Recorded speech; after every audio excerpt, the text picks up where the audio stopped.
Another aspect of information security that is really fundamental to what we do is thinking about the different motives and goals and objectives that various entities might be carrying out against our organization or our solution. You see, we have a lot of job security. Think about it. If you're in information technology, you have a ton of job security because IT is more important with each passing decade for society as a whole. But if you're in cybersecurity in IT, you're in a blazingly hot area because there's more and more individuals that want to attack other systems than ever before for a wider variety of motivations than ever before.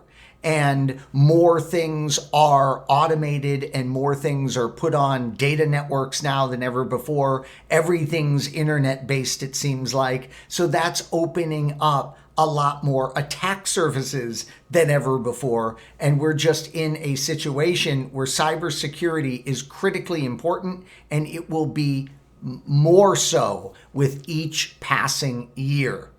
Well, with that said, let's dive into this discussion of some key information security principles here involving what is the motivation, what is the goal and objectives of a particular attack. Let's dig deep into this discussion.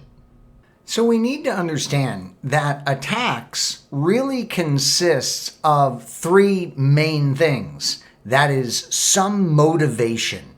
Now, motive is really another word for goal.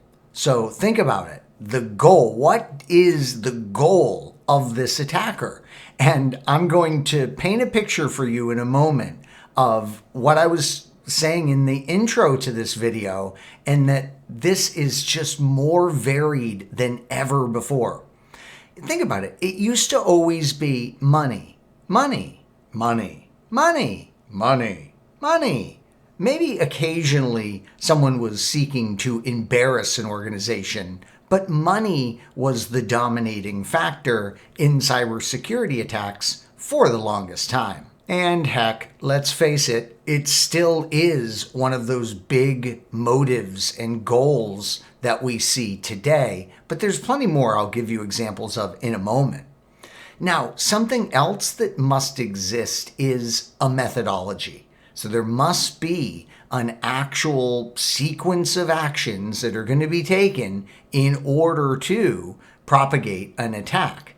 And how is this possible? Well, a vulnerability. So notice vulnerabilities are those weaknesses in systems, sometimes completely unknown to the organization that owns the resource, and this vulnerability becomes the point of attack and the way into a system.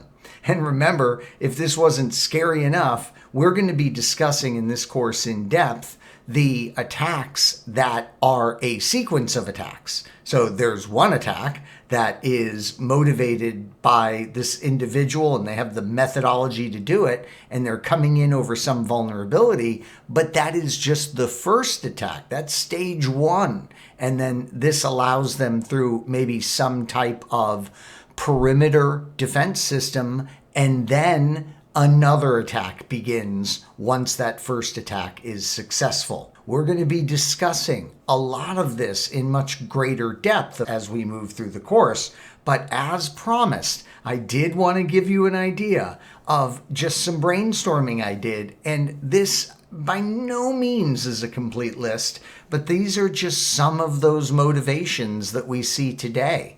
And 25 years ago, I wouldn't have said it's state objectives, like one nation state attacking another.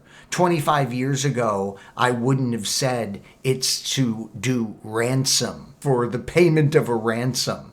25 years ago, I wouldn't have thought about the propagation of someone's religious or political beliefs as a reason to attack a system.